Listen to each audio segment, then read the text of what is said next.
Começa hoje na Rússia a cúpula dos BRICS, o encontro dos países emergentes. É a primeira reunião desde a expansão do grupo, que agora conta com 9 países. O fortalecimento de acordos comerciais e a criação de uma plataforma de pagamento para essas transações sem a dependência do dólar e a definição de critérios para a adesão de novos membros vão estar nas discussões do encontro. Pelo menos 30 nações já declararam interesse em fazer parte do grupo.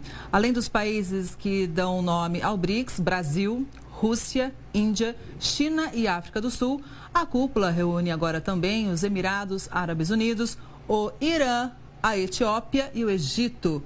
O ministro das Relações Exteriores, Mauro Vieira, representa o presidente Lula, que deve participar por videoconferência. O ministro também terá um jantar com o presidente russo, Vladimir Putin. E para entender mais sobre o que esperar da cúpula do BRICS, a gente faz conexão agora com o Bruno Pasquarelli, que é doutor em ciência política e professor da Universidade Federal de Campina Grande. Bruno, boa tarde, seja muito bem-vindo ao Conexão Record News. Boa tarde, um prazer enorme estar com vocês, Kelly. Bruno, é um BRICS diferente, que chega fortalecido com mais membros. Como eu disse há pouco, a primeira reunião depois que esse BRICS cresceu, ganhou corpo, né? O que a gente pode esperar? Será que mais países podem ser aceitos, hein? Olha, Kelly, essa é uma grande questão, né? A primeira grande pauta, na verdade, é a Rússia mostrar que ela possui aliados no plano internacional. Mostrar ao mundo ocidental, né, aos Estados Unidos, à União Europeia em geral, que ela possui aliados dos mais variados. Talvez esse seja o ponto central, nevrálgico dos BRICS nesse primeiro momento. A segunda discussão, talvez muito central, é uma tentativa de desdolarização da economia, né, com novos sistemas de pagamento, novos acordos comerciais, que acaba sendo uma pauta muito importante também, além da questão energética, da questão ambiental. E aí a gente entra também num ponto muito central, que é a adesão de novos membros, que tem gerado divergências entre os próprios membros dos BRICS. Lembrando, né, o BRICS, apesar de ele ser um grupo com, né, potências emergentes, assim dizendo, ele não quer dizer que ele é um grupo consensual, mesmo quando ele era um grupo com poucos países. Então a gente tinha, por exemplo, China e Índia, né, que são rivais no plano político e econômico. Eles não são países que necessariamente se dão muito bem. E agora, com a entrada do Irã e a possível adesão da Arábia Saudita, nós temos também um conflito bem interessante de ser analisado, né? Irã e Arábia Saudita não são necessariamente aliados no plano internacional. Então é sempre importante ressaltar que essa entrada de novos membros dos BRICS, né, como será feita essa nova entrada, não necessariamente vai trazer mais consenso, pode trazer mais problemas em algumas negociações, né? E a gente vai realmente tentar entender quais serão os critérios de adesão desses novos membros, né? Muitos países serão contrários à entrada de uns, como é o caso do Brasil em relação à Venezuela, Nicarágua, né? É o que a gente vai ver aí ao longo desses próximos dias. Bruno, já que você citou a questão de alguns problemas, tudo bem, a China, que faz parte do BRICS, é o nosso maior parceiro comercial, mas em segundo lugar já vem os Estados Unidos. Qual é a sua avaliação dos Estados Unidos em relação a essas movimentações do BRICS?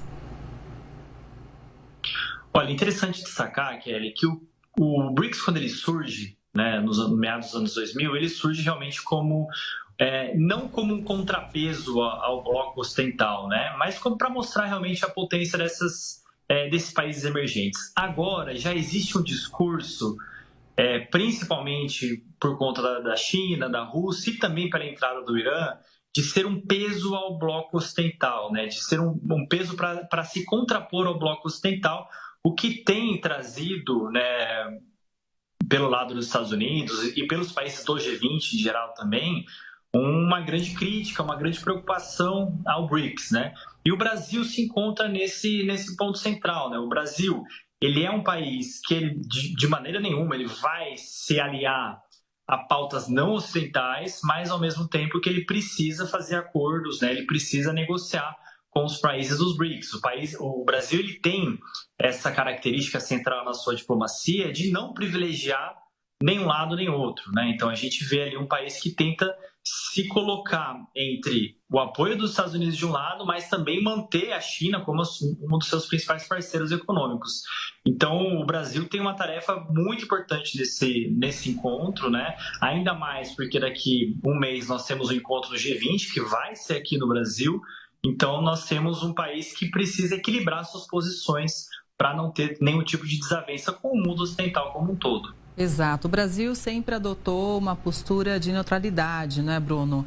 Mas a gente sabe o seguinte, existe um cenário, como você bem destacou, da importância de se negociar, né, de fazer negócios, né, o mercado internacional com tanta importação e também exportação, né, a gente faz negócios do mundo afora, mas nós estamos num período muito sensível com relação a algumas guerras e tensões também, né? Nesse sentido, como você avalia o BRICS? Como ele pode ser observado, mas agora não pelo âmbito comercial e sim em relação às guerras?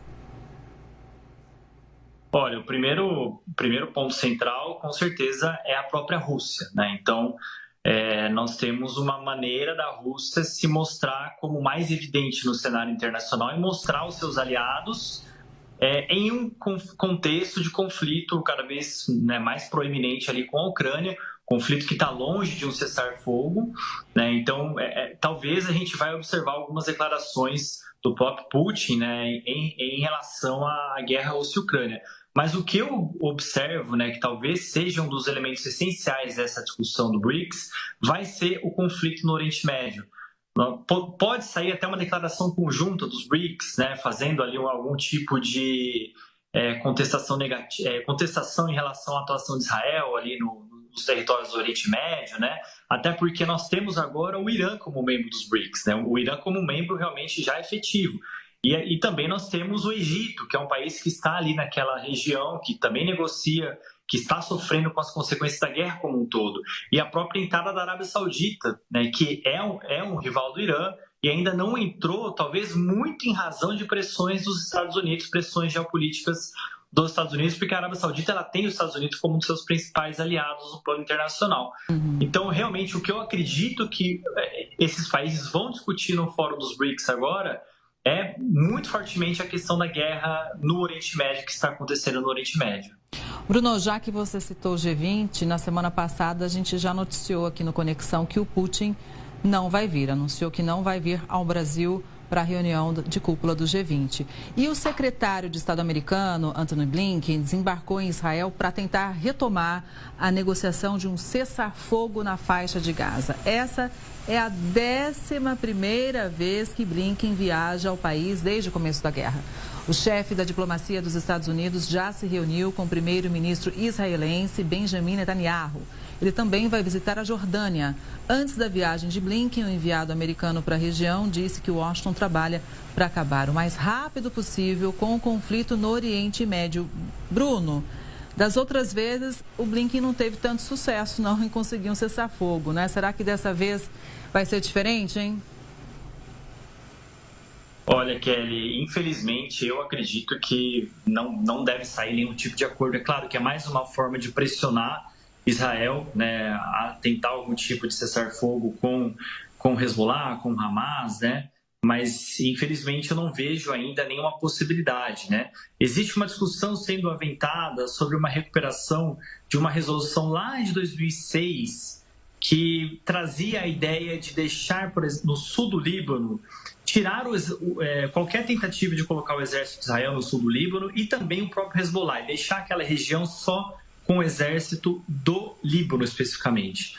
Mas com o avanço da guerra tecnológica, o avanço dos drones, por exemplo, essa discussão se tornou inviabilizada. Então é necessário repensar a forma como se daria esse cessar-fogo, né? Pensando ali toda a estratégia das fronteiras, a questão dos armamentos, o plano pós-guerra é essencial. Né? O que vai acontecer na região da faixa de Gaza para o pós-guerra? O que vai acontecer no sul do Líbano pós-invasão de Israel?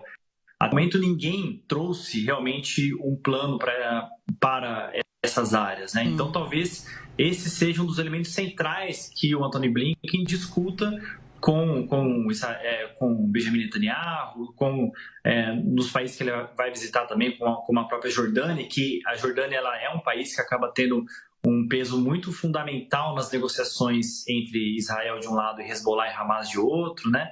Então a gente vai ter talvez uma possibilidade de algum tipo de negociação, mas realmente chegar no cessar-fogo eu acho praticamente impossível. Bruno, inclusive, o grupo terrorista Hezbollah assumiu a autoria do ataque com drones contra a residência do primeiro-ministro israelense Benjamin Netanyahu. O atentado aconteceu na cidade de Cesareia, região norte do país. Netanyahu e a família não estavam na residência no momento do ataque. O exército israelense informou que um drone foi lançado a partir do Líbano e atingiu um prédio, embora não esteja claro qual era o edifício. Outros 2 drones que cruzaram para o território israelense foram sim interceptados, segundo as Forças Armadas. O primeiro-ministro classificou o ataque como um erro grave e reafirmou o compromisso de Israel em lutar contra inimigos. Netanyahu também prometeu retaliar qualquer ameaça à segurança do país. De qualquer forma, um drone chegar até a casa do primeiro-ministro é algo realmente muito preocupante, não é? Com certeza, Kelly. É sempre importante ressaltar, né? Nós temos em uma guerra táticas que vão desde, obviamente, de bombardear o país especificamente, mas também para entender quais são as perante os seus instrumentos de guerra, como o caso dos drones e dos mísseis balísticos. Então, provavelmente, o Hezbollah ele encontrou algum tipo de brecha no sistema antidrone, no sistema antiaéreo de Israel e invadiu por essa brecha, porque com o passar do tempo, o Hezbollah vai tendo mais conhecimento do funcionamento do sistema de defesa de Israel. E isso realmente pode trazer consequências mais negativas para a população de Israel como um todo, assim como traz consequências negativas às ações de Israel para a população libanesa como um todo. Pois é, inclusive tem mais notícias chegando aqui porque o grupo terrorista Hezbollah reivindicou dezenas de lançamentos de mísseis. Alguns deles foram em direção a Tel Aviv, a maior cidade israelense. Os alvos seriam bases militares e unidades de inteligência de Israel.